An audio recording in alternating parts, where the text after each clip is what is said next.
In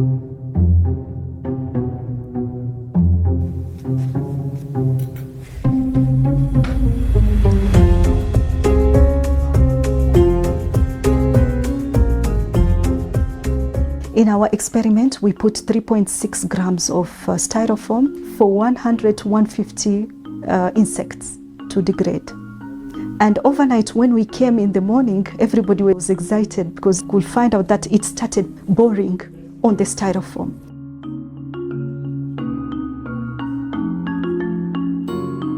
What excites me most about this research, we found that the insect had higher or elevated level of bacteria that is associated with degrading plastic.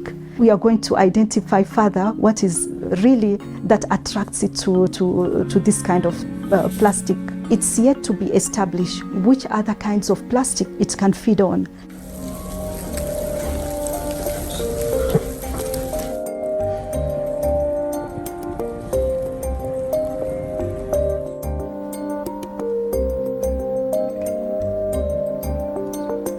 So we had to first keep the colony running to a certain level for us to do our work, because also we were a bit scared. What if we feed them on plastic and they die? But actually they didn't die. It's a lot also of expense and time investment.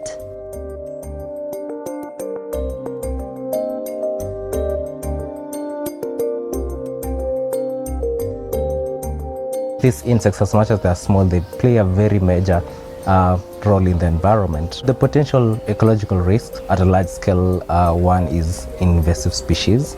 Then once these insects are taken in plastics, there are so many byproducts.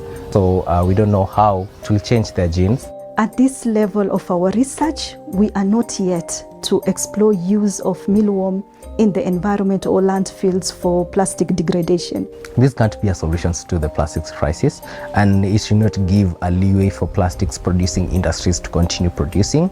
If this research is taken further, it can help to alleviate some of this problem of the plastic, but more work needs to be done. Seen this woman in the neighborhood several times before. They say that they believe she is homeless and often see her making angry outbursts. A woman is captured on camera setting a car on fire around 4:30 Friday morning in Hollywood. The car was parked at a gas station at the corner of Santa Monica Boulevard and Vine. Friends of the gas station owner tell us he's the one trying to extinguish the flames, which appears to upset the woman. Get out the car! Line up! She then sets some sort of material on fire and tries to start the car on fire again and fuel the flames with lighter fluid.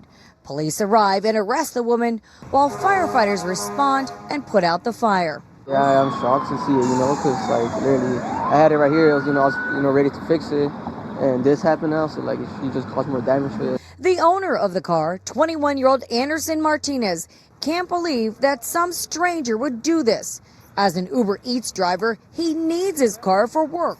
Never met her in my life, never. So I don't know why she would do that. I was sleeping the whole time at my house. And the police pulled up. Like I said, I was sleeping and I answered. They left a note right there. I came right away and checked it out, and I was surprised by it. And there's nobody in the car. She's right there saying, "Get out the car." There's nobody right there in the car. So I don't know what she's talking about. Which was recorded on video. We're not showing the full incident here because it's so violent. But it shows a man pick up a woman and slam her to the ground in the middle of an intersection today in Attleboro. He's been identified by police as Gladio Quasia of Pawtucket, Rhode Island. Witnesses tell police the woman rear-ended Quasia's vehicle. That's when witnesses say Quasia got out of his car, yanked the woman out of hers, picked her up, and slammed her to the ground head first. The woman suffered a serious injury to her skull, along with broken bones and an injury to her eye socket. Quasia is facing numerous charges, including assault and battery.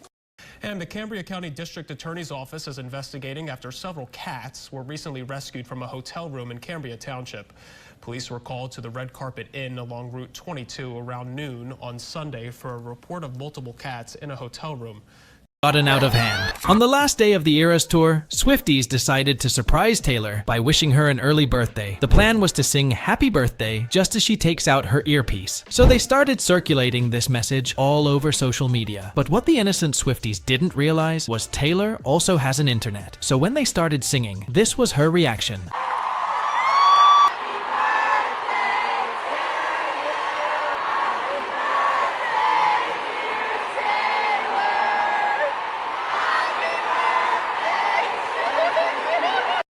Disney has agreed to fork over more than $230 million in back pay to tens of thousands of employees. Fox 11's Christy Fajardo has more. Say thank you. Have a good Happy day. kids and happy parents at Disneyland shell out big bucks for a holiday memory. The tickets were like $860. That's why some are disappointed to learn the resort has just agreed to what is believed to be the largest wage theft settlement in state history. $233 million, covering roughly 50,000 past and current employees. That is upsetting. And every corporation should pay, their dues. Even now, about people choosing, to pay bills or to get food.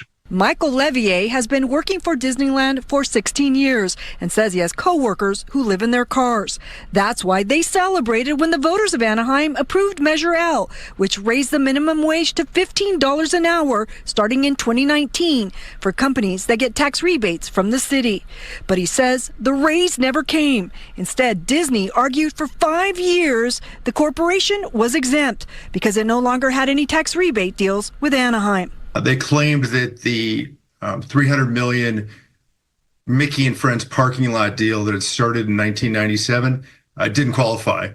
They still get a tax benefit from that. Ultimately, the Court of Appeals and the California Supreme Court rejected Disney's argument. In a statement, a Disneyland spokesperson wrote, quote, "We are pleased that this matter is nearing resolution. Currently, all cast members make at least the Measure L requirement of $19.90 per hour, and in fact, 95% of them make more." A judge still has to approve the settlement, but on average, employees are expected to get back pay and interest in the sum of about $3,600. It's a big payday for Levier. The ads made them seem warm and cozy. Imagine evenings filled with laughter, warmth, and memories, all centered around your Colson fire pit. The tabletop fire pits were sold online. Colson Fire Pits, where every flame sparks joy. Kayla Haminsky says for her, the flames sparked pain and suffering. It's life altering. Like, my life is forever altered. Physically, mentally, emotionally, in many ways.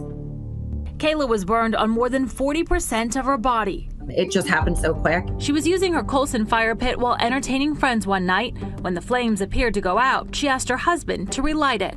He went to pour the liquid in, and as soon as that liquid was in the fire pit, it just was kind of like a fireball, kind of an explosion. That explosion is called flame jetting. It occurs when someone pours a flammable liquid over an exposed fire. The flames can shoot out as far as 15 feet or more, burning people nearby. Flame jetting is not something that people are familiar with. It's an absolutely horrific situation because it can burn somebody to death in a matter of seconds. Stuart Ratson is representing Kayla in a federal lawsuit against Colson Fire Pits LLC and 2 other companies. According to the lawsuit, the product produces flames that may not be readily visible, which increases the risk of flame jetting. I just remember hearing, screams and saying you're on fire. And I just remember kind of trying to make these, try to slap off the fire, if you will. And then in those type of moments, you're in so much shock that you're just kind of working to stay alive. Kayla was badly burned from head to toe. She spent weeks in the hospital, enduring 2 skin graft surgeries and daily bandage changes. I had to learn how to walk again. I basically had to relearn how to do most physical, everyday, day-to-day things that you don't really think about. Even now, she still struggles with everyday life. My children want to go to a haunted house, and there's a line that's an hour long. I can't stand on that line with them. A total of 19 people claim the Colson fire pit caused burn injuries. We went to the Miami manufacturer, but no one answered the door or our phone calls. Their website is shut down. The homepage now has the recall notice urging customers to stop using the fire pit and throw it in the trash. I can proudly say I was part. Alert, we want to start with an urgent search for a young Toledo woman. Take a look here at your screen. This is 21-year-old Vanjo Solomon. Police say she's missing from the 3900 block of Upton Avenue. Aubrey Van Landingham had the world at her feet as she progressed through high school in a well-to-do suburb of Austin, Texas. Not only was she a cheerleader, but she had also just been made president of the school's Future Farmers of America. And she was particularly proud of her pet goat, Lacey, which she paraded in animal shows across the state for cash prizes and certificates. The 17-year-old posted her beloved pet on her social media, with now-deleted posts seen by DailyMail.com detailing her excitement to head up Vista Ridge High School's FFA in Cedar Park in her senior year. But prosecutors claim her desire to win got too much for the teen, and she turned to evil ways to ensure victory by poisoning a fellow student's goat. Van Landingham is facing the prospect of up to 2 years in prison if convicted of poisoning 6-month-old Willie twice over a 3-day period, eventually killing him. The brazen teenager showed no remorse when authorities launched a probe, allegedly telling cops, "I don't like cheaters," when questioned. Initially, the brunette denied targeting her rival's goat, but then admitted to cops that he had injected the white and brown farm animal with pesticide at the school's barn facility, leaving him bellowing in pain before dying in its 15-year-old owner's arms. She is even said to have Googled how to clear her disturbing search history after looking up how much bleach kills a goat, if goats inject bleach, do they die, and poisoning pets, what you should know. Officers also recovered sickening video of Willie running away from Aubrey and convulsing after she allegedly poisoned him, before sending the twisted footage to the mother of his freshman owner. The callous mean girl has been charged with 1 felony of torturing an animal, which under Texas law means she could face up to 2 years in jail and a $10,000 fine. She has yet to enter a plea. The video footage obtained by police allegedly shows the brunette forcing a syringe-like item into the goat's mouth on October 23rd. The goat then attempted to break free before the teenager used the syringe on the animal twice more. She checked on Willie twice in a 2-hour period, checking on his condition before calling her schoolmate's mother to say Willie was convulsing and acting funny. Willie died 21 hours after being poisoned by the teenager, and a vet was initially unable to figure out what was wrong with the goat. The mother of the 15-year-old girl who owned the goat told DailyMail.com her family want justice for her daughter and her goat, and are calling for a judge to give Aubrey jail time. When the Animal Welfare League of Arlington got a call on Wednesday night that an owl had flown down a family's chimney and into the house, Sergeant Spencer Murray expected he'd actually find a much smaller bird someone mistakenly thought was an owl. When I walk in, lo and behold, there was an owl. This was the scene in the Burgoyne family house, an owl who'd become a very special Christmas tree topper, much to the delight of the 6- and 3-year-old girls watching with their dad. He's like, this is the perfect spot. He's like on top of the tree. The natural question for Spencer? How are you going to get that guy out? The family's video capturing the owl flying back and forth from treetop to kitchen cabinets. Savannah first spotted it earlier in the evening on the baby's high chair before it landed on the tree. I'm very personally sad that there's no Hogwarts enrollment letter that it came with. It's magical, Christmas moment that it felt comfortable on top of the Christmas tree. It knocked over our star. In his 4 years rescuing animals, this is only the second owl Spencer's encountered. It was one of my favorite calls that I've ever responded to. And, it's just a picture-perfect moment of... There are heroes among us we never hear about. One hero was named Robert Cavanaugh. He was known in his Madison Heights mobile home community for rescuing and caring for the animals there. His family never dreamt that Robert would be beaten to death for trying to help a dog who was being abused by his owner. Robert was just trying to do the right thing. People just don't understand how sweet he was and generous and an animal lover. You can tell Jane Thompson is still in shock. Her baby brother, 60-year-old Robert Cavanaugh, was found dead in the middle of the street in his manufactured home community in Madison Heights Christmas Eve. When his stunned family went to identify Robert's remains at the medical examiner's office, his injuries were so severe the family was not allowed to see him. Robert Cavanaugh had been bludgeoned to death with a pipe, all because he stepped in between a helpless dog who was being abused by its owner. What's more, police took Cavanaugh's neighbor into custody. This family is learning that the man spent 20 years in prison for one major crime and another 10 years for another major crime. This family believes that man's violent behavior was well known. He should never have been released to be free to harm or murder a loved one like Robert Kavanaugh. I can only see good in people. And I suppose had like 11 different airplanes. John and his daughter Heather have a couple planes in their hangar in Sussex County, Delaware, but their coolest plane, You good here? it isn't a plane, or technically even a drone. Looking good, clear for departure. It's a flying car. Takeoff and landing is a little steep, but John is 86 years old and just loves flying this thing around the countryside. When I was a kid, I always dreamed laying in bed of flying in a magic carpet. I fly around in this thing. It's like I'm on a magic carpet. John and Heather are among the first 5 Americans to own a black fly vehicle. They are licensed pilots, but they say they actually only need a driver's license to fly this. We feel like this is manifest destiny. Like we are the first people in America to actually have a flying car. This model runs about 200 grand and can fly about 20 miles. It recharges in only 45 minutes. They believe there will be lots of piloted and pilotless vehicles like this soon in the American skies. So this vehicle could go up to 4,000 feet, but they generally don't fly that high. They go up to like 250 feet because you got to remember, you have to power it coming back down. You do not want to get stuck at 4,000 feet and not have enough juice to get back to Earth. It does have a parachute system. They hope they will never, ever need to use it. New York, and now the Guardian Angels will soon be back on patrol in New York City subways. This is in response to the recent series of violent crimes, including the woman who was burned to death while sleeping aboard an F train in Coney Island. The group says they will perform wellness checks on the homeless and people who appear mentally ill. They'll also help with reporting any transit issues. They plan to announce more details during a press conference tomorrow. For each count 1, 12 years in the Department of Corrections, count 6, 12 years in the Department of Corrections, and count 10, 12 years in the Department of Corrections. With Raymond Zwiefelhofer was a leader in the secretive and isolated 2x2 church until earlier this fall. He was convicted of possessing child sexual abuse material. There were 87 files that were determined to be child sexual abuse material, or sometimes known as child pornography. The 10 charged files were all depicting children under the age of 15. Zwiefelhofer was convicted of 10 counts and sentenced to 120 years in prison. It's illegal. Stretch it out from deep within the bush and off the beaten track.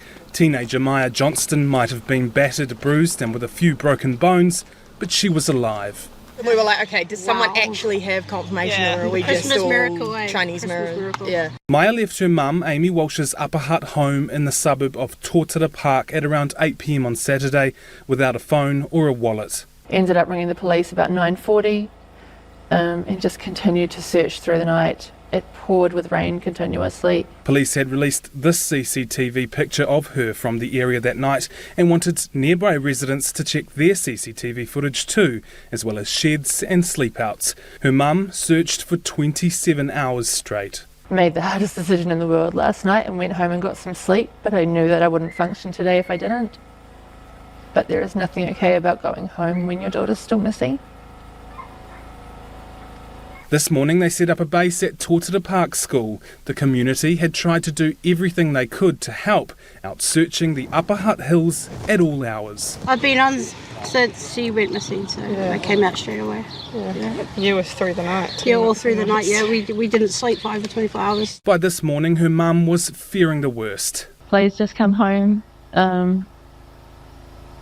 In my heart I feel like I'm searching for your body. Please prove me wrong. Please prove me wrong. And Maya did.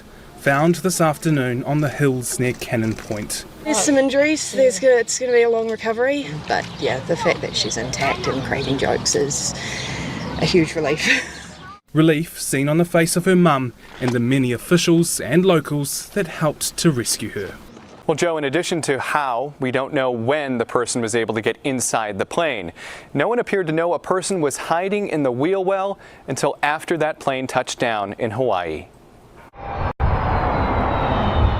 Climbing 5,000 O'Hare 80, United 1815, United 1811. A routine Christmas Eve flight out of O'Hare escapes the clouds of Chicago for clear Hawaiian skies. The United flight arrives at Kahului Airport in Maui right on time. It's not until landing that a routine flight takes an abrupt turn. United Airlines says a body was found in the wheel well of one of the main landing gears, an area only accessible from the outside of the plane. FlightAware shows the Boeing 787-10 had flown from Sao Paulo, Brazil, directly to Chicago, then had a 4.5-hour layover here before leaving for Maui. Hiding in the wheel well is a common method for stowaways, but the FAA says most don't survive. If the landing gear doesn't crush them, they encounter the elements, lack of oxygen and the freezing cold. That's not to say stowaways haven't been successful. Marilyn Hartman even made it a habit. Dubbed the serial stowaway, she got past security to board more than 24 domestic and international flights at O'Hare and Midway. And just last month, a woman snuck onto a Delta flight from New York to Paris. But hiding under the belly of a plane raises entirely different questions about security. United says it's not clear how or when the person accessed the wheel well of this plane. A routine flight is now under investigation.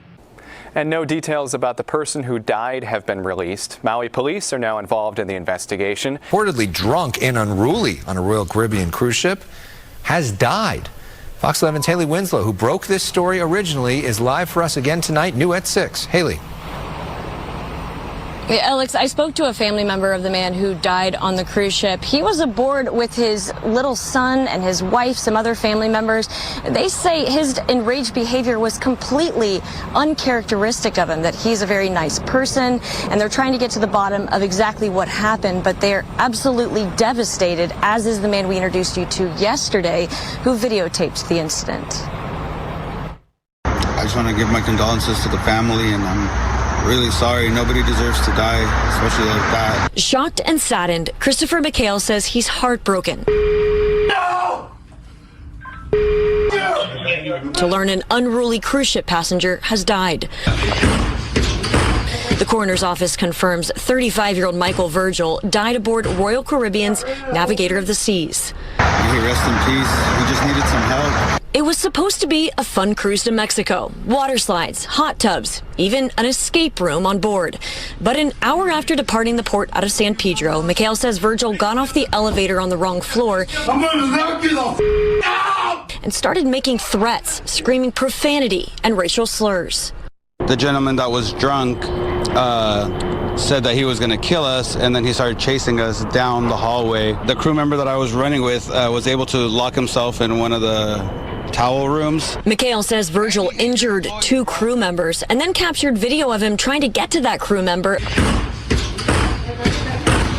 by kicking the door to the towel room with his steel-toed boots. And he was asking for God to forgive him. So, I mean, I forgive him. You know, I'm not God, but I forgive him. It's alcohol. No, I swear to God. Shirtless and exhausted, Virgil is surrounded by security. McHale says they used bear or pepper spray, towels, zip ties, and eventually handcuffs to detain Virgil. But one of his family members says security injected Virgil with some sort of sedative, and within an hour, he died. The family member says Virgil's enraged behavior is completely uncharacteristic of him, and that he was a good man who leaves behind a wife and 7-year-old son also aboard the cruise. Yeah, the FBI says that it foiled a plot by this person to hurt people at a local office of the American Israel Public Affairs Committee. Let's show you who we're talking about. This is Forrest Kendall Pemberton. He was arrested after allegedly driving down to our area from Alachua County searching for that APAC office, and he had several firearms with him. This is one of the locations he was scouting, a former APAC office location off of Pine Island Road in Plantation. Now, this is an old address for the organization's local offices, but he thought that this was it and came to this area, even rented a hotel nearby. Documents also show he was looking at a local IRS office, which is also not far from here. Now, these are some of the court documents that were filed on Monday. This man allegedly left a note with his family saying goodbye and then came here to scout things out before coming back with weapons. Law enforcement found him on December 25th in a rideshare vehicle. He was carrying what investigators called a soft rifle case with him. And December 25th is notable because that also coincided with the first night of Hanukkah. Investigators asked him if he was planning a, quote, mass casualty event and then to take his own life. Here's what he told them according to those documents, quote, I really don't know if I was going to end it with my life or not. I hadn't gotten that far yet. It entirely depended if I ended up getting caught or not. If caught, that was a way out. Later in those documents, it explains why investigators believe that Pemberton chose that AIPAC location because of, quote, its political influence and its relative location. Pemberton stated his motivation for taking this action was frustration with the, quote, status quo and, quote, seeing if I could make a change. Advocates say people are suffering in city-owned shelters and say people are afraid if they speak out about the conditions, they will be put out in the cold. Homeless people who live in Baltimore City shelters accepted meals from advocates after they spoke at a news conference in East Baltimore.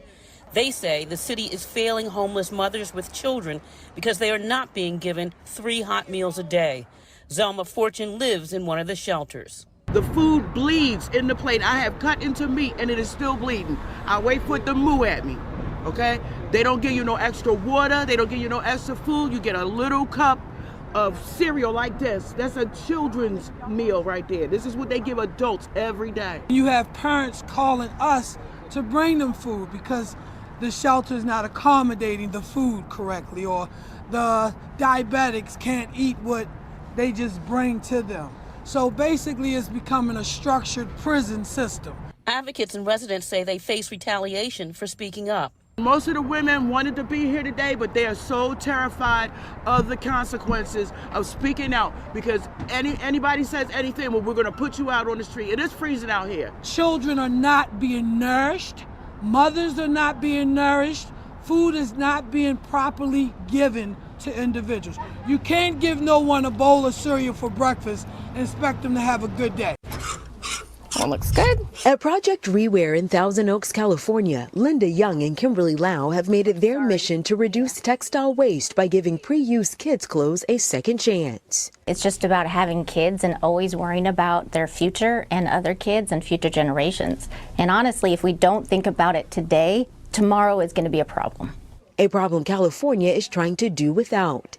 Textiles are currently the fastest growing component of California's waste stream. The amount of pollution that we could reduce by just wearing a garment even a month longer, right? Or swapping it. Most of the labor and cost of managing textile waste falls on thrift stores, charities, and local governments. California is now making sure textile and clothing producers are doing their part. It's the first state in the nation to enact a new law requiring apparel and textile makers fund a reuse, repair, and recycling program. This has to do with the former NYPD Chief of Department Jeffrey Maddrey. NYPD Commissioner Jessica Tisch just announced that Mr. Maddrey is being investigated by both the Internal Affairs Bureau and federal prosecutors from the Southern District of New York. Jessica Tisch, our police commissioner, adds that the law enforcement officials executed search warrants at several locations, including Jeffrey Maddrey's residence. 2 Oregon men found dead in a Washington state forest after they failed to return from a trip to look for Sasquatch. That is according to authorities in that area. Now, the 59-year-old and 37-year-old appear to have died from exposure. That is according to the Skamania County Sheriff's Office. They posted these photos here on Facebook. The weather and the men's lack of preparedness led the office to draw that conclusion. Sasquatch is a folklore beast thought by some to roam the forest, specifically in the Pacific Northwest. That is where these folks were going. Now, the 2 men were found in a heavily wooded area of the Gifford National Forest, which is about 150 miles northeast of Portland. A family member reported them missing around 11 a.m. on Christmas Day after they failed to return from a Christmas Eve outing. 60 volunteer search and rescue personnel helped in that 3-day search, including canine, drone, and ground teams. The Coast Guard using infrared technology to search from the air. Authorities used camera recordings to locate the vehicle that was used by the pair. Actually stolen, and the timing of this stands out as it happened hours after 2 Sasquatch hunters were found dead. Ariel Salk joins us live now outside the storage trailer where that was targeted in Skamania County. And Ariel, what's the latest here?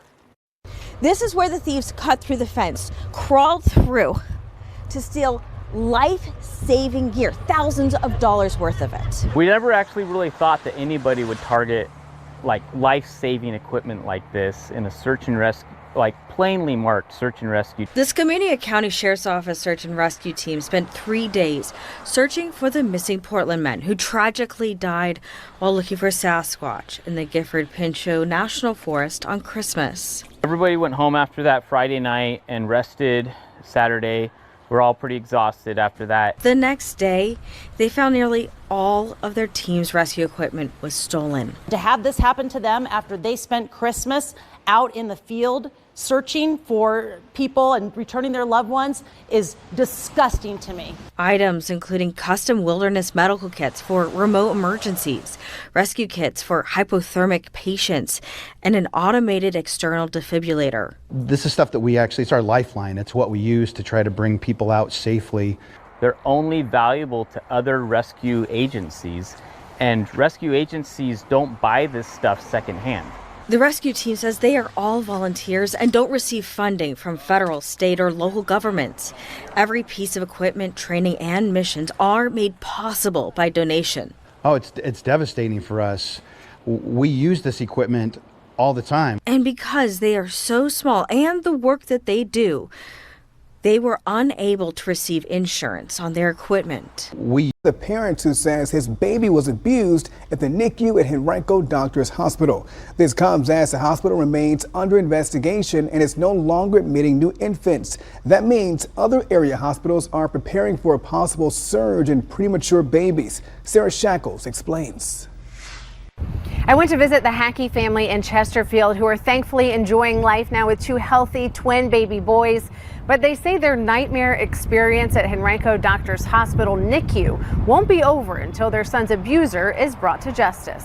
16-month-old twin boys, Noah and Micah Hackey, are healthy, happy, and loving life. The twins were born just shy of 29 weeks, spending more than 80 days in the NICU at Henrico Doctors Hospital. And to know that 1 week old my child was abused, that sentence alone keeps me up at night. Dominique Hackey says he and his wife Tori visited the boys daily in the NICU. There one day and he's fine, there the next day and he's not. The parents learning that Noah, the healthier of the twins at 3 pounds, suddenly had a fractured tibia. Hackey says it took the hospital 2 weeks to report the injury to Child Protective Services, who later sent this letter confirming that little Noah had been physically abused by a hospital staff member. A letter, phone calls from the police department, Child Protective Services, social services, the Commonwealth attorney. Everybody has told us that our child was abused. It was not accidental. There was no birthing accident that happened. He doesn't have any bone disease, and I want to make that perfectly clear. He was abused. Arraignment is currently underway for Erin Strotman. She's charged with felony counts of malicious wounding and abuse of a child causing serious injury. Strotman is a nurse at Henrico Doctors Hospital, working in the neonatal intensive care unit, commonly referred to as the NICU. Investigators say the crime she's accused of took place on November 10th. And you might remember that just before Christmas, Henrico Doctors announced that it was temporarily stopping admissions to the NICU after 3 babies were found to have unexplained fractures in late November and December. And hospital officials said that the circumstances of those recent fractures were similar to incidents involving 4 different infants in the NICU in the summer of 2023. Now, CBS 6 has confirmed that Strotman was placed on paid administrative leave that year after the hospital conducted an internal investigation and found that she had contact with all of those babies during that time frame. We've reached out to ask when that leave ended and when she returned to work. Dead in a burning storage unit in Kentwood, had been locked inside for hours with no way of escaping. Now another woman is facing charges in the death, including unlawful imprisonment. Target 8 investigator Ken Kolker has those details. There was no way for firefighters to know that a woman was padlocked inside the burning storage unit here in Kentwood. Locked inside for more than 10 hours, the door padlocked from the outside, according to court records, with no working cell phone, no way to communicate. Then the fire broke out late at night on November 7th at Broadmoor Self-Storage. Firefighters said they noticed that Unit 454 was padlocked from the outside when they arrived to smoke and flames. They cut open the lock, then discovered the victim's body inside. 53, we have a body. 53, you report you have a body? That's affirmative. The victim was identified as 33-year-old Corinne Abosamra, originally from the Ann Arbor area. Kentwood police quickly identified the woman who had rented the unit for her daughter. That daughter, 32-year-old Morgan Wingeyer, is charged in Kentwood District Court with manslaughter and unlawful imprisonment. Police say surveillance video shows Wingeyer locking the unit, then leaving with her mother shortly after noon on November 7th. She told detectives that her mom had questioned her earlier about leaving the unit unlocked and that she didn't want her mom to know that Abosamra was inside. So she told police she locked the victim in. She told detectives she planned to return in a couple hours to unlock the unit, but, quote, things she was doing took longer than she expected. The suspect's mom says the victim was her daughter's ex-girlfriend. She says she has since learned that the victim was homeless and that her daughter had allowed her to stay in the storage unit. The suspect was convicted last year of using meth. Firefighters have said they had not determined how the fire started. The suspect is being held on a $50,000 bond at the Kent County Jail. They began to tell me what they found when they discovered Tommy car, the tag, and the contents. And as they was explaining to me, I'm like, okay. And my demeanor was, okay. Closure. For 7 years, Sister Sheila Braley and family friend Robin Colston saw every day as a new opportunity to find Tommy Braley, who was last seen in August of 2017, leaving the former Brewers Bar and Grill in Sumter. Since then, Sumter police had been searching for Braley, but leads went cold. Instant peace for me. Although I was broken inside, peace, calmness came over me. Because 7 years, 86 months we was dealing with. 2 local divers specializing in underwater search found the car in the Rocky Bluff Swamp on Monday. Now Tommy's family sits at Sumter's Light of Hope Memorial, unveiled in 2021, years after Tommy was reported missing. The memorial signifies the hope loved ones of those missing continue to carry with them. Here in Williamston, South Carolina, a small business owner is working to make a big difference in western North Carolina. When people say that videos and pictures don't do it justice, that's truth. For local businessman Sam Byler, seeing the devastation Hurricane Helene caused in western North Carolina inspired him to get involved. I've never seen anything like this. We're 90 days past. And there's a lot of work still needs to be done. Byler posted on Facebook that he wanted to donate 100 sheds to Helene victims. I made a post and I said, I want to do this. This is my way to raise awareness for suicide and depression. And the shed industry just took it over. I think within 24 hours, we had over 50 sheds donated. It literally started without a plan, which my friends will tell you that's the way most of my life goes.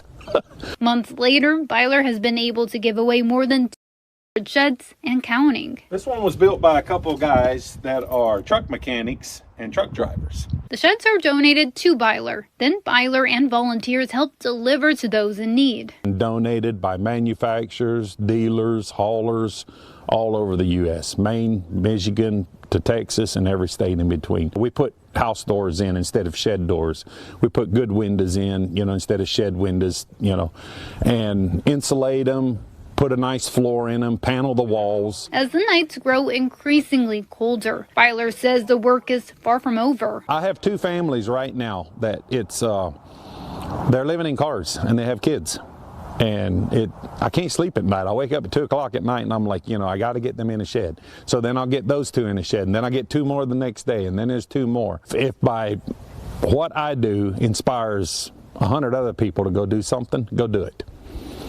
I think that's the main thing I want to get out. We can all help. In Anderson County, Scarlett Lisjack, 7 News. At Chapel Hill Funeral Home in Cedar Hill. Your child's supposed to bury you, not you bury your child. There's a mother grappled with grief. Catherine Ward finalized plans for her son's unexpected death, 26-year-old Kevin Ward. Kevin was my go-to person. Ward cherished Kevin, the oldest of 4, and Kevin was excited. He was expecting a child of his own. A senseless act took my baby away from me, that I will never see him walk through my door and say, Mom. I will not get to have birthdays, Christmas, holidays. I'm going to have to be the one sit there and hold his baby for the first time because he won't be able to.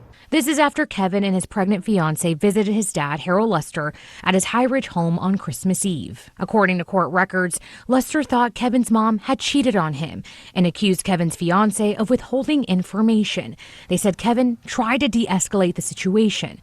That's when police say Lester grabbed his gun and eventually shot Kevin. He was ultimately going to shoot Kevin's fiancée, and Kevin sacrificed. He was the hero that night. Catherine denies the cheating and described her on and off again relationship with Lester as abusive. I honestly believe Kevin didn't think his father would ever do something like that to him. But you always felt that he was capable. I always felt it was coming. Out in the streets like animals was definitely something that I'll never forget for the rest of my life. Marty says hundreds of JetBlue passengers like himself were told they couldn't stay at the airport in Turks and Caicos when their flight home to Boston was delayed until the next day. His children were exhausted after their flight was already delayed several hours, and he says there were no hotel rooms available on the island that night. Just a very unsettling, traumatizing experience. You have 3 young kids all looking for you for an answer, a wife looking for you for an answer, and for the first time as a husband and as a father and as a man, I had no idea how I was going to shelter my family for a night. Brett was on this flight too and says the JetBlue employees at the airport forced them to leave when their flight was delayed. We just kept saying, where do you want us to go? What are we supposed to do? How are you kicking us to the street like dogs in a foreign country? Eventually, Marty's travel agent found a small hotel room for his family. Brett found an Airbnb for about $1,000 to squeeze in 10 people. It was in a horrible, sketchy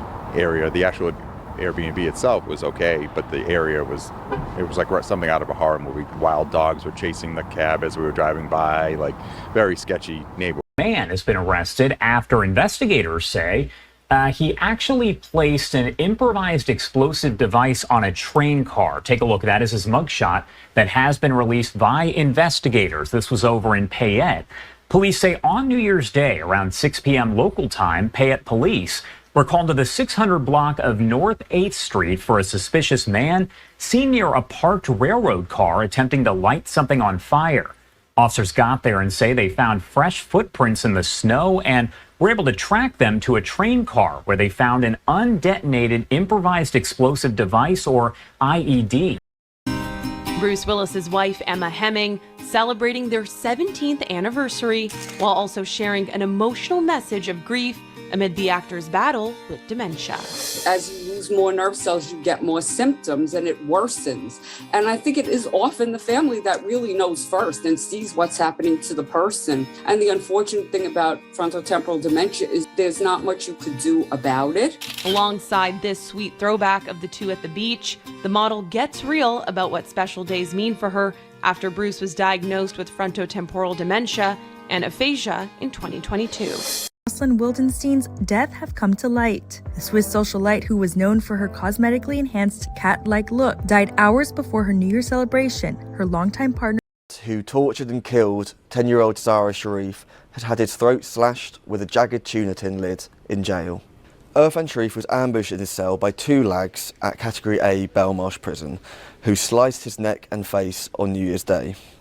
Sources said that it was planned, that he's lucky to be alive, and that guards have been trying to keep him safe because they know he's had a target on his back. Now, I sat through the 8-week trial at the Old Bailey, and quite frankly, it was harrowing to hear the abuse that he put Zara through.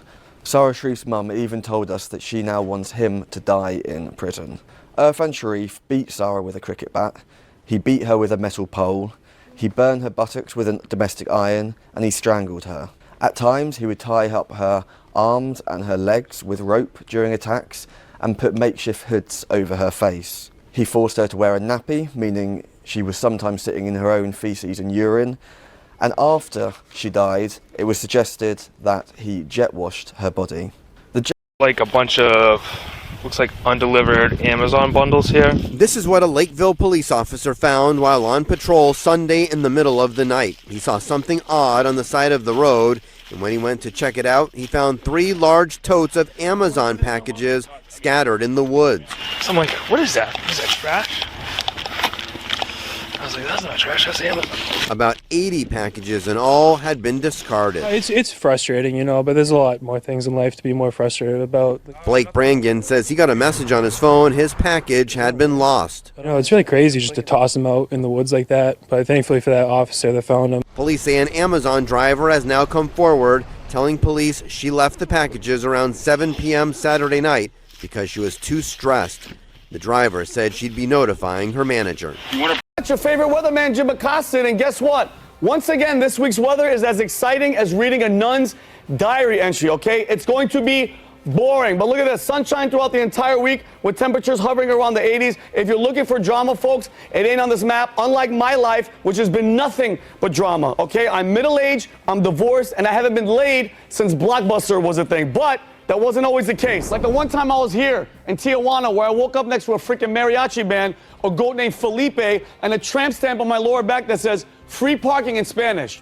Yeah, it's still there. And those guys must have had a really good time. Or the one time I was here in Las Vegas, guys, I was high on shrooms and ecstasy. I even snorted a line of cocaine off the roulette table, all right? There was a drug-sniffing canine dog. I had to throw him a treat just to leave me the hell alone, all right? That's how I roll when I'm f***ed up. And I got one more for you. How about right here? Little Rock, Arkansas. I'm pretty sure I'm wanted for vehicular manslaughter for hitting a homeless guy while I was drunk driving cross country. But hey, did I kill him or did he use my car to commit suicide? We'll never know. Thoughts and prayers are out to that guy. And if you're asking yourself, hey Jim, have you ever had an STD? Ding, ding, ding, ding, ding, ding, ding. You're damn right I have, all right? I've had to clap more times than Swifties have clapped during the Eras tour, all right? One time this happened, I was here in Wichita, all right, for a work conference, and I hooked up with this one-armed stripper named Destiny, all right? She said she was clean. In Donald Trump's Manhattan case, in which he was convicted of 34 felony counts of falsifying business records, the judge Juan Merchan has issued a motion that Trump needs to appear for sentencing either in person or virtually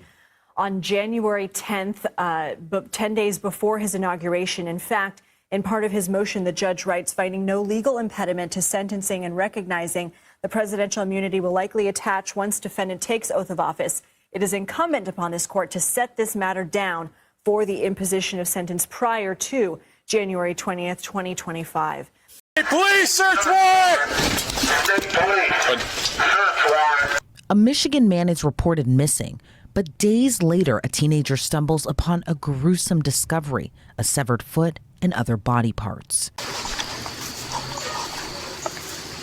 We got the key. Got the key. We have the key. Key master.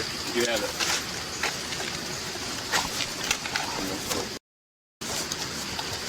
Ready? Yeah.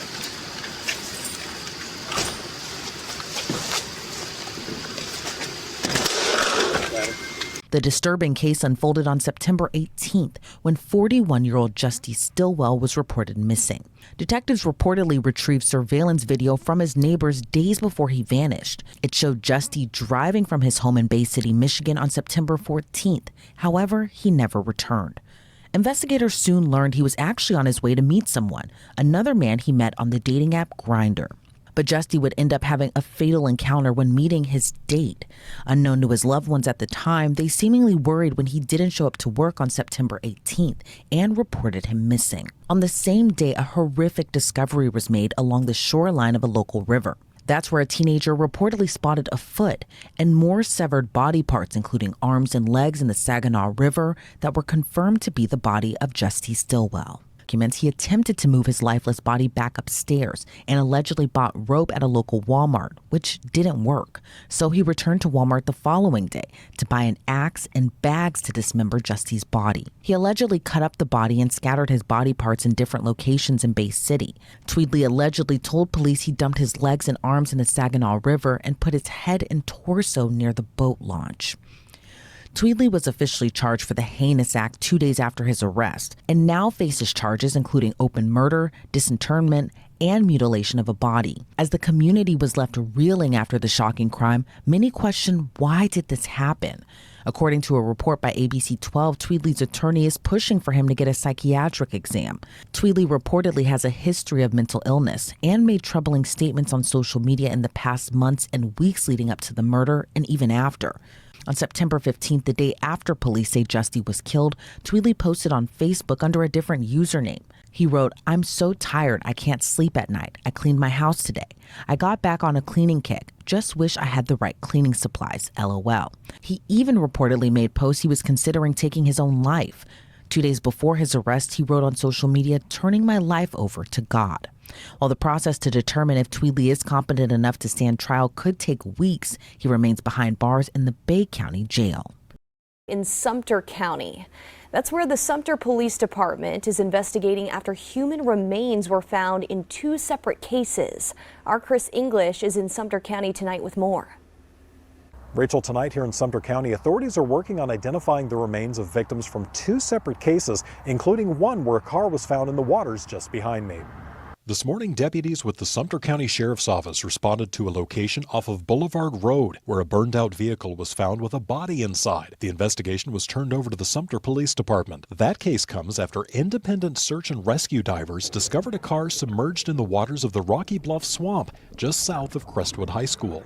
This is a case that I've been working off and on for the past 2 years. Adam Brown is a Columbia resident who specializes in independent underwater search and rescue. He and diver Jason Serrata work on cases together. There's a lot of databases online which we follow, and we target missing people where their vehicles are also missing. Just every time I get some free time, because I live so close, I'd go check a few ponds. They were checking a small area off Highway 401 Monday morning when they found the submerged car.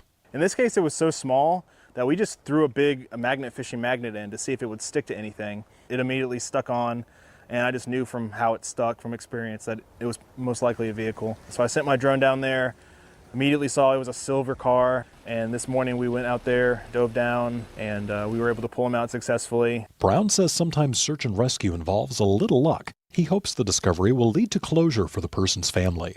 It's just one of those things where it's just the right time, right place. It's like 76, turn have X-ray 31. Breakout 4676, got 8 tower, wind 36010, runway 31, clear to land. Clear to land 31, breakout 4676.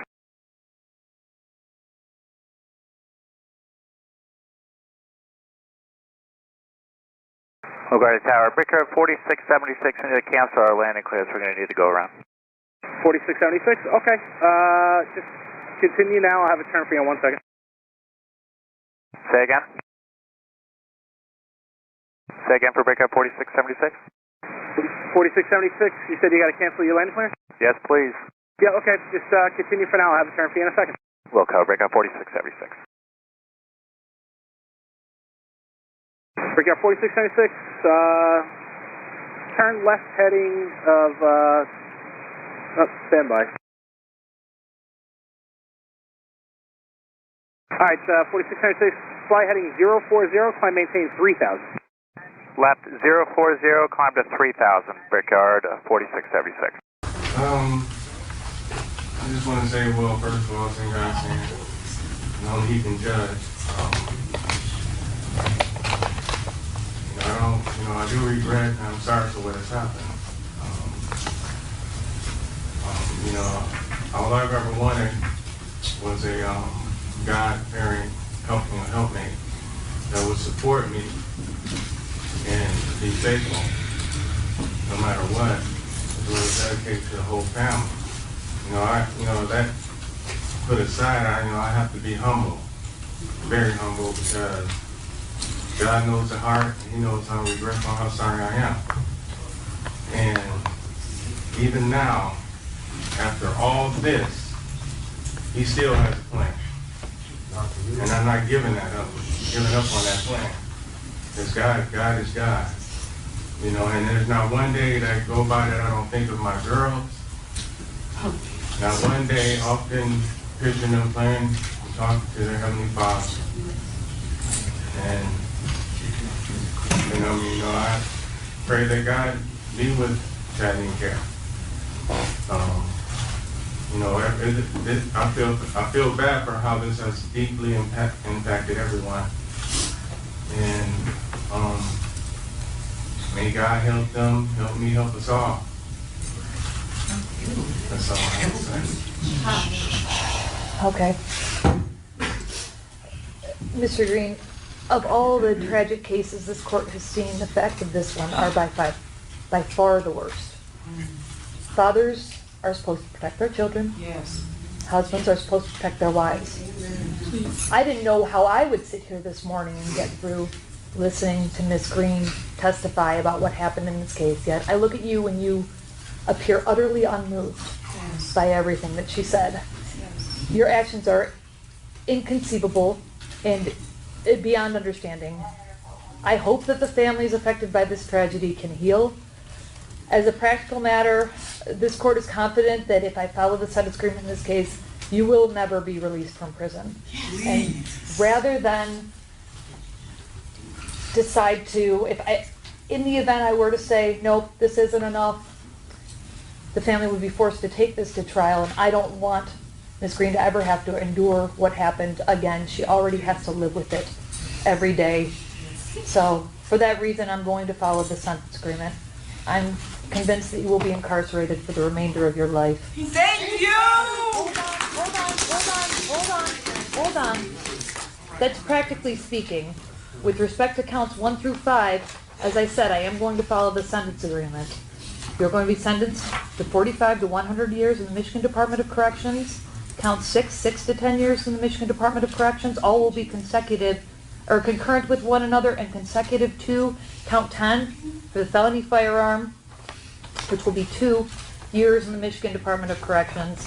To fend for herself by an older man she met online. This disturbing case all unfolded on Christmas Day. According to the St. Charles Parish Sheriff's Office in Louisiana, they were alerted about a missing 14-year-old girl from hundreds of miles away in Tennessee. They learned she had met a man online while playing video games, and that man made arrangements to drive all the way to Tennessee to pick her up so she could stay with him. That man was later identified as 28-year-old Alexander Materney. Authorities say 2 days before Christmas, Materney picked up the 14-year-old from her home in Tennessee and brought her all the way to his home in St. Rose, Louisiana, where the two allegedly engaged in sexual acts. Materney seemingly didn't know how young the girl was, as officials say she disclosed her age after the alleged sex acts already occurred. So instead of returning the girl to her home and driving her back to Tennessee, Materney decided to do something else.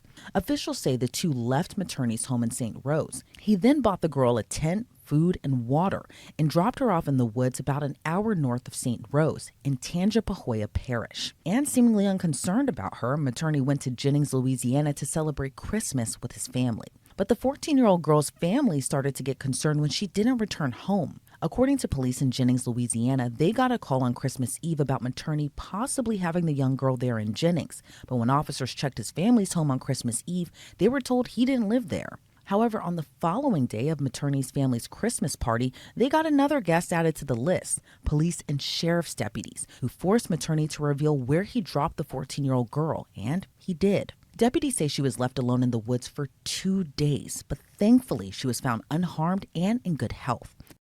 A 15-month-old little girl dies from a severe head injury, and police say her babysitter's significant other is to blame.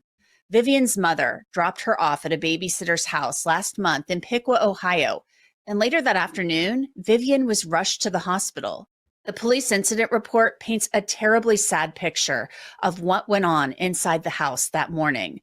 Vivian Gardner's babysitter told police that she left to take her children to school around 10 a.m.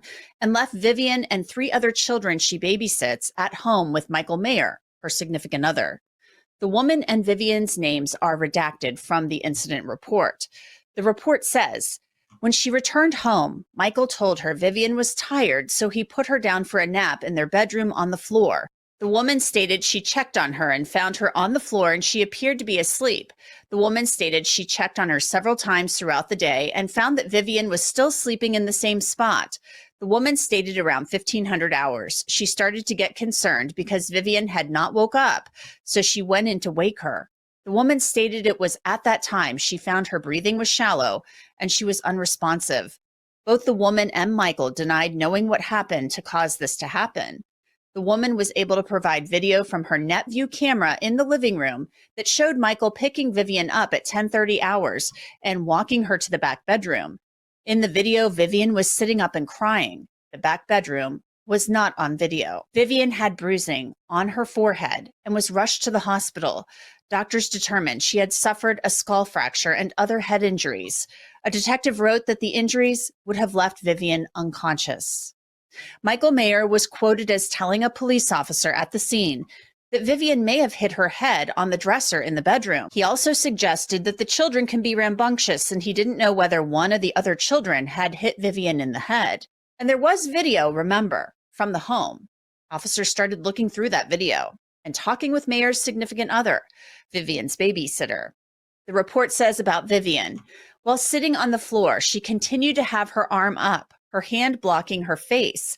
I asked about this, and the woman stated this was normal for Vivian, and she does that when she is hiding from Michael. She stated at the beginning of her watching Vivian, she got along with Michael. The woman stated something happened several months ago, and now every time Michael comes into the room and she hears his voice, she tries to hide her face. Michael stated in September he stopped trimming his beard, and it was around this time frame she began acting differently around him.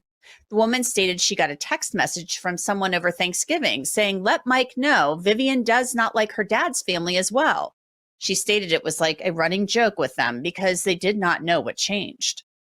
I want to tell you about a great free app that gets you cash back on things like gas and groceries and restaurants. It's Rights, and they said he eventually confessed to hurting Vivian. The detective wrote, after talking with Michael for some time, he admitted to injuring Vivian. Michael stated he took her to the bedroom to lay down for a nap. He stated when he sat her down, she would not stop crying. Michael stated he walked over to where Vivian was and picked her up while he was on his knees. He stated he shook her, and when she cried louder, he began to slam her on the floor of the bedroom. He stated this was not done on the blankets, and he did this several times until she stopped crying. Michael stated he thought she fell asleep, so he put her down and walked away. At this time, Michael was crying and began saying he did not deserve to live.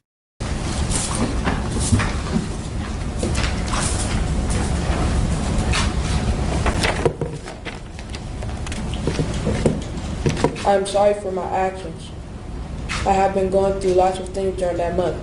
Every night I have cried for all the pain I have caused throughout the whole process. I have had days without eating because of what had happened. If I could go back, I would stop myself. I now realize the nightmare that you and I have to live with. I don't show any emotion because if I do, I will not stop crying. After the day I was convicted, I did not know how to handle it. All I did was tell myself it was nothing. It was all over and I could never live a normal life. People think I'm crazy, but they don't know what. They do not know me. If I could go back, I would take all the pain and stress rather than take a life. And I really don't understand none of this. I just try to, but I really don't and do not like what I did, and neither do you. And I know what I did was wrong. I just do not understand why I did it. I made a terrible mistake. I just want you to know that I am sorry for all the pain you have been going through. And when I get older, I will help kids not to make the mistake I made and help them become a better person in life so they will not have to suffer the abuse I had to suffer on that day. I was so scared. I was afraid. I was afraid of my stepfather. I wanted to die because I thought there was no way out. I now know hurting someone was not the right answer. I have been talking to a pastor and asked him to talk to the kids in the detention center so he can help them how he was helping me. I'm sorry for what I did. I just wanted you to know that. I just wanted you to know that.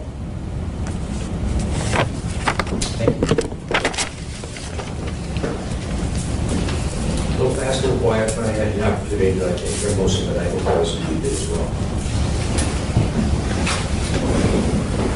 The court has considered the factors that I've already reviewed as the law requires.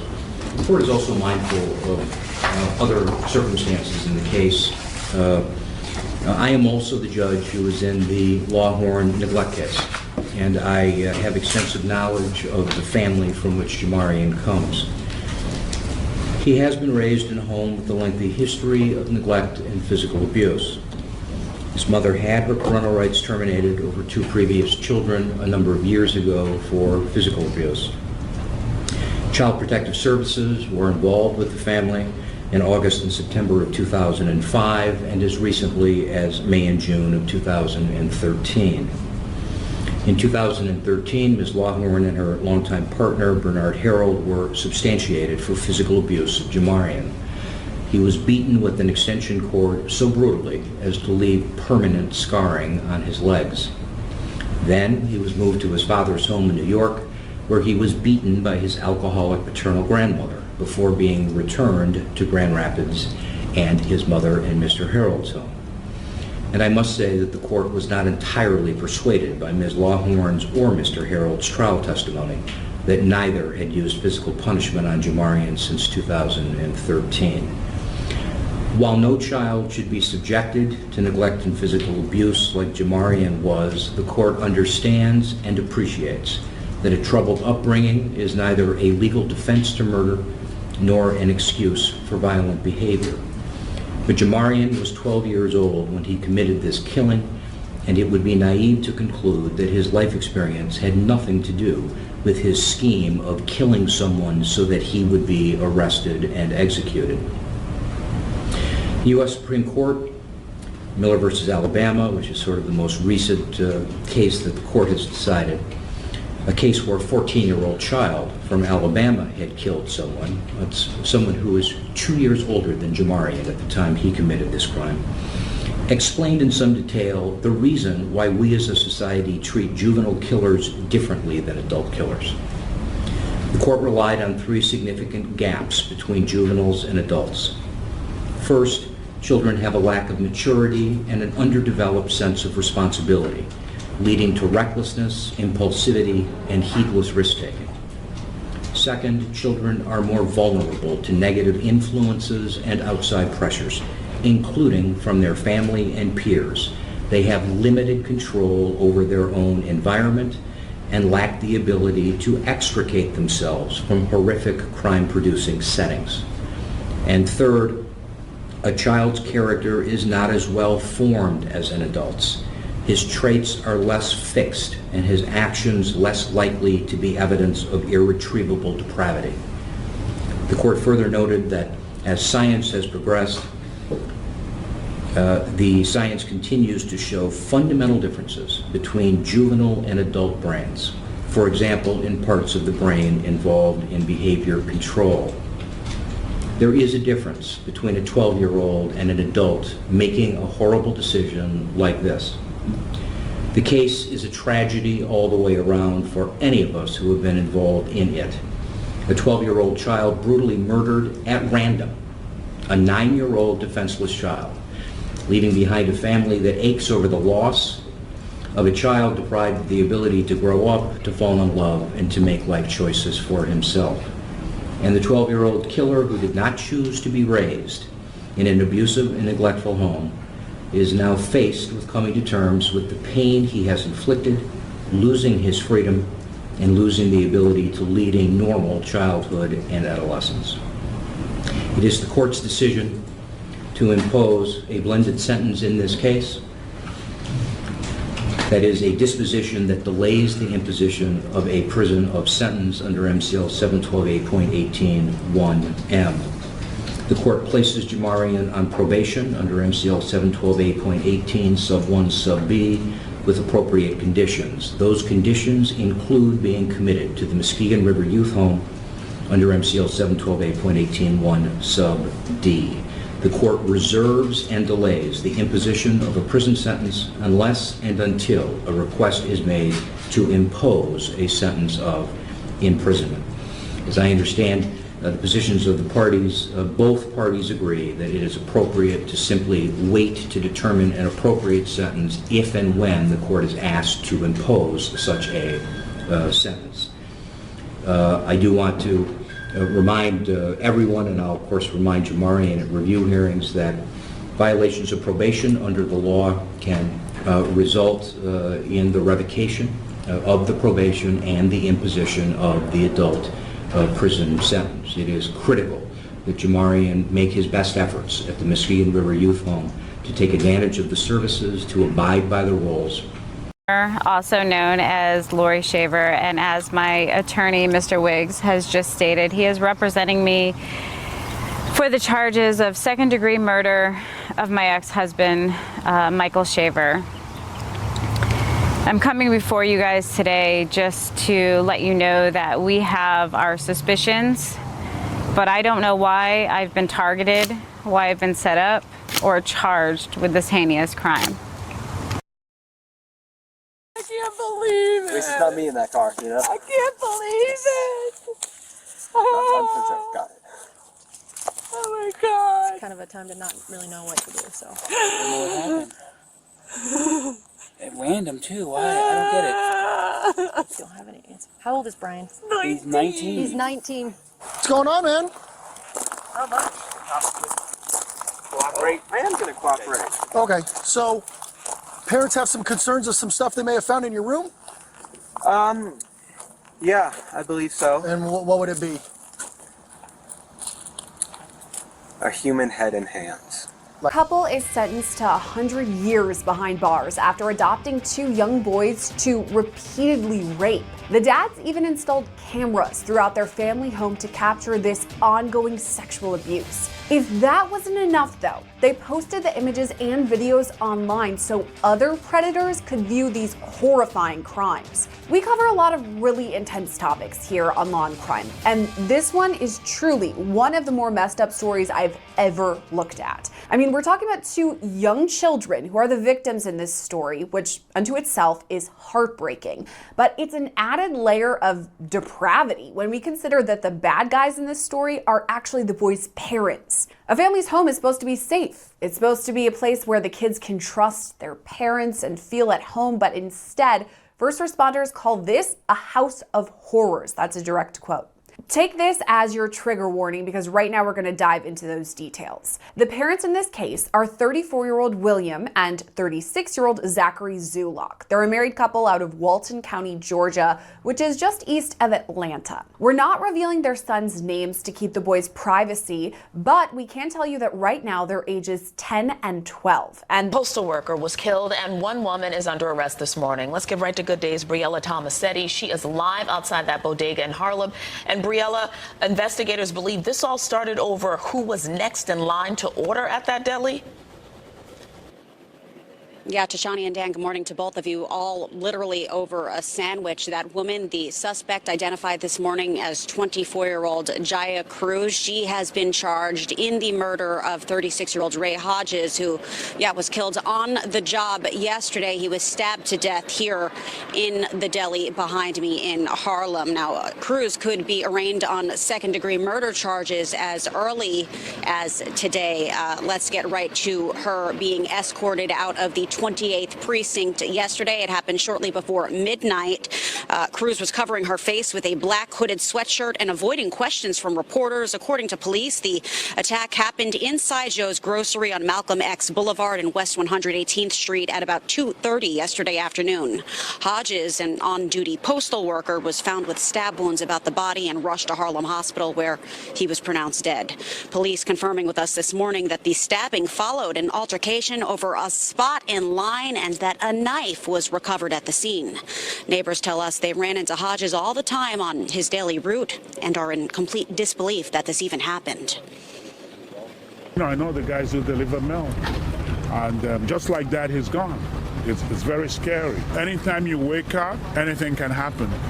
You can just, like they said, it's an argument, so you can just say hello to somebody and you stab.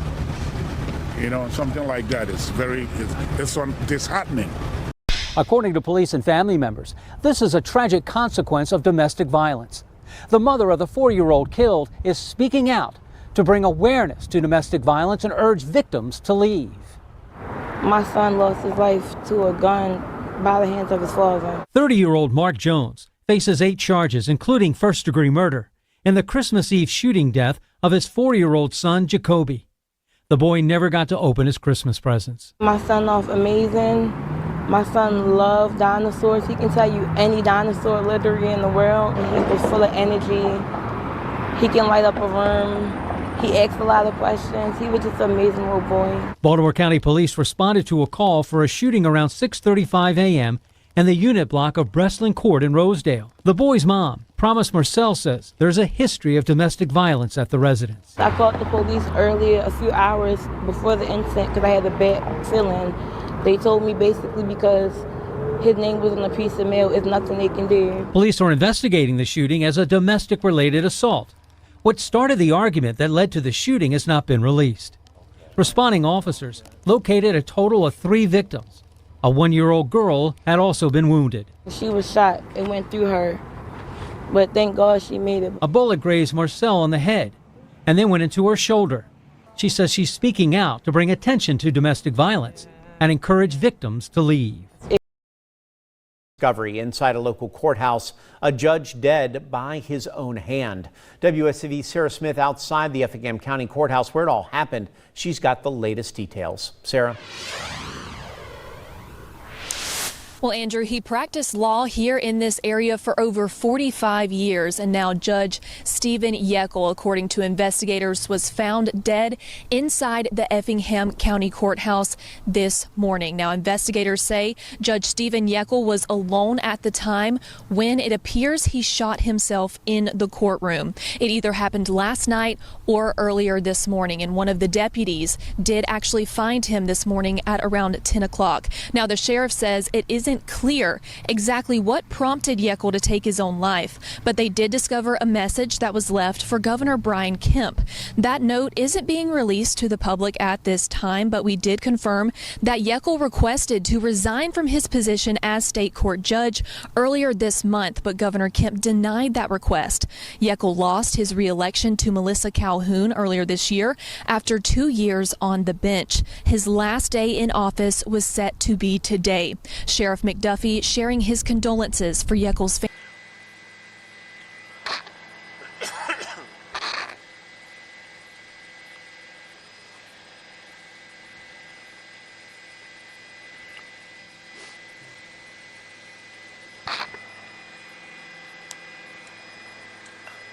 You know, definitely, and you know, this is the thing.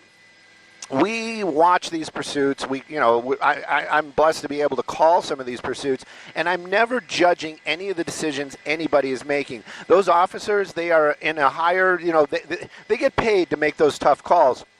Because, there is nobody behind them, but now there's no lights and sirens. There's no way that anybody in the public has any idea that this person is driving recklessly near them, around them, or could possibly be running through an intersection. When we're on the freeways, it's a little bit different. It's a little kind of wide open and higher speeds. Well, now here at 6 o'clock, you are taking a live look at I-85 mile marker 46.5 is because Greenville County Sheriff's Dispatch has now told us that there has been a suspicious package found on an 18-wheeler and one person is in custody. Highway Patrol, Sled Bomb Squad, and Greenville County deputies all on scene right now at 85 mile marker 44. That's right around White Horse Road exit, Augusta Road exit also affected, 185 exit also affected. 85 shut down in both directions according to Highway Patrol. You're looking at a live look right now at a DOT traffic camera as traffic on the southbound side slow going right now. Northbound side, a couple cars able to make it through, getting on at different areas, but again, shut down right now. Officials are asking everyone to avoid that area. They're at 85 White Horse Road. Suspicious package been found on an 18-wheeler. One person is in custody. That's according to Greenville County Dispatch. And you can just see traffic here has been backed up. This is a situation we've been following for more than an hour now. We actually have a map showing you exactly where this is in Greenville, right there on 85. Just to give you an idea where mile marker 44 is near, you can see it's near 24 135. A lot of major roads here, a very busy intersection. And this is something that's gotten a lot of attention around the area, a very busy time of day for this all to start unfolding. Yeah, right in the middle of rush hour traffic, we have crews there on scene. This is showing some bomb squad responding there. This is the second bomb squad truck that we've been able to see, the SWAT truck. We do know that the SLED bomb squad also assisting in this investigation. But again, we have been able to confirm that the SLED is there on scene, Highway Patrol, as well as Greenville County deputies. A suspicious package found on an 18-wheeler, one person in custody.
She's going to live 8 hours in my arms, and she will only know love her entire life. Then she'll pass in my arms, and we'll bury her. That was literally our plan.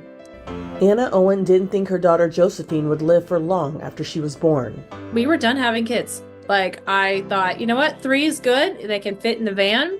Let's get a puppy. We got a puppy, and then 2 days later, I took a positive pregnancy test. So, of course, that threw me for a loop. At 20 weeks, they went for a checkup. She was in a funny position, so they couldn't get everything. And the doctor comes in and slides an ultrasound photo across the table and said, I think your daughter has hydrocephalus, which is a buildup of fluid in the brain. I really wasn't worried about it or concerned or anything. So we talked to the doctor, and he said, after reviewing your scan, your daughter does not have hydrocephalus. And we're like, oh, good. He said, she's got all these other things. We went, what? It just seemed like her body was not right somehow. The doctors never really told us you should terminate, but they kind of gave us this look like, I mean, it's going to be really, really bad. But we made it very, very clear from the beginning that no matter what they thought she had or what she didn't end up having, we were not going to terminate. We'll carry the baby all the way to the end.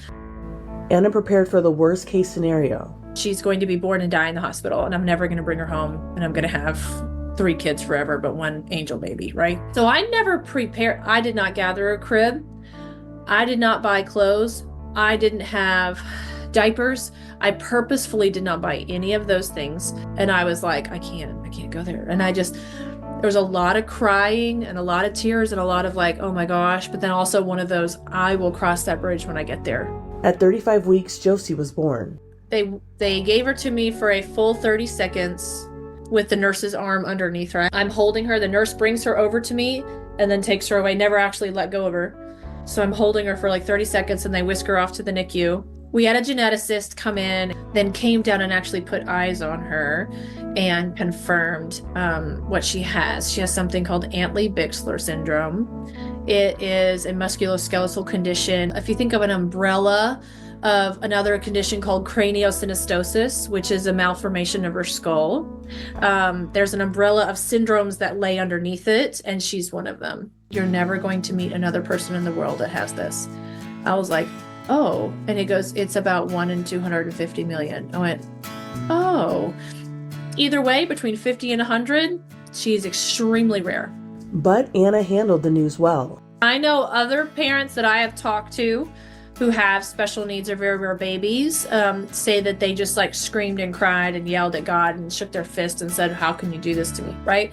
That's not the direction I went. I was so thankful to have a name to something, because now I'm like, okay, we have a name, we can go from here. I just really like sat with not why me, but why not me. So like, not like, God, why did you do this to me? Not like that kind of situation, but more like, why am I so special and honored to be chosen to be Josie's mom? I remember like maybe a week after she came home, bawling my eyes out to my husband on the couch. Like, why in the world would God entrust such a beautiful, special, perfect human being to me? Like the most like unqualified person, completely unqualified, right? And I was like, I'm the last person in the world that should have a medically complex kid, you know? And so I never got mad at God. I was just confused. Like, what does this mean? What am I supposed to do with this?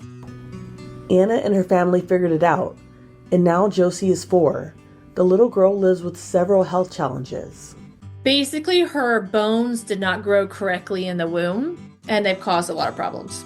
So she has underdeveloped parts. She has parts that are fused. She has parts that don't exist, like she's missing parts of her toes. Her feet are all like twisted up, and now recently we've discovered that she has scoliosis that has taken over her back. She has 17 doctors that she sees. She has a lot of accessories. So she breathes from her neck with a tracheostomy tube. She has a GI tube where she gets a lot of her nutrition. She has hearing aids that like stick on stickers back here. So we have her bed setup looks very different than other people's. She's got an IV pole for a pump feeding at nighttime. She's got a pulse oximeter that she sleeps wrapped around her foot to make sure she doesn't have like a problem at nighttime. She has a nighttime oxygen machine that puts humidity into her lungs. We take more precautions with her. She can't go underwater. You know, her bath time looks very different. Her eating looks different. Like there's just a lot of things that she does that are different. Look at me. Yeah. People would ask me like, well, what's her life expectancy? And what is she going to do in kindergarten? Is she going to ever walk? And I was like, I don't know. I don't know. I am not worrying about tomorrow. I am worrying about right now. You know, I just remember very going with the flow of it. And for the most part, that has done me good. Like not stressing out too much about what it's going to be like 10 years from now, you know, or especially when she was a tiny baby and we were just worried about keeping her alive. I don't care if she goes to kindergarten. I'm worried about her keeping her alive right now. You know, is she ever going to walk? I don't know. I'm just worried about keeping her alive, you know, and even right now where she's extremely healthy, she's a very healthy 4.5-year-old child. I still don't like to think too far ahead, you know, so her cognitive level is on par. She is only a little bit behind. Because of her physical anomalies have kept her from really being on track. There's no reason she shouldn't live a long and happy life. There's no reason she shouldn't do all of the things everybody else does. Grow up, go to college, get married, have kids, that kind of thing, barring anything that happens during puberty. Anna and her husband Nathan have 3 other kids who are 11, 9, and 6. I have never seen more natural born empathy without pity. They are proud of their sister.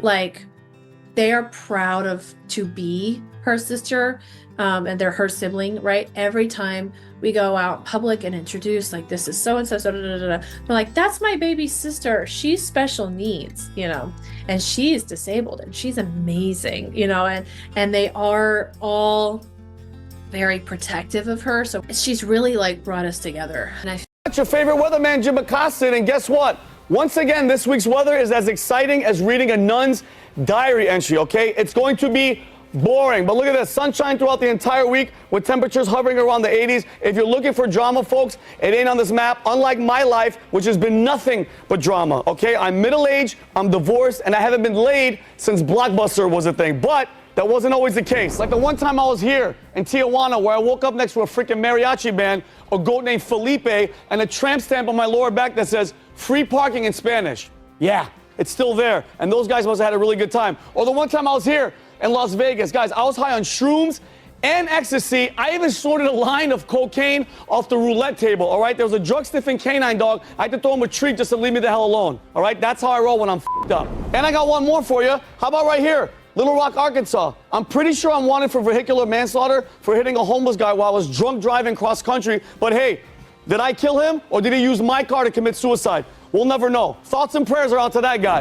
And if you're asking yourself, hey Jim, have you ever had an STD? Ding, ding, ding, ding, ding, ding, ding. You're damn right I have, all right? I've had to clap more times than Swifties have clapped during the Eras tour, all right? One time this happened, I was here in Wichita, all right, for a work conference, and I hooked up with this one-armed stripper named Destiny, all right? She said she was clean. What the hell are you guys doing? Get the hell up.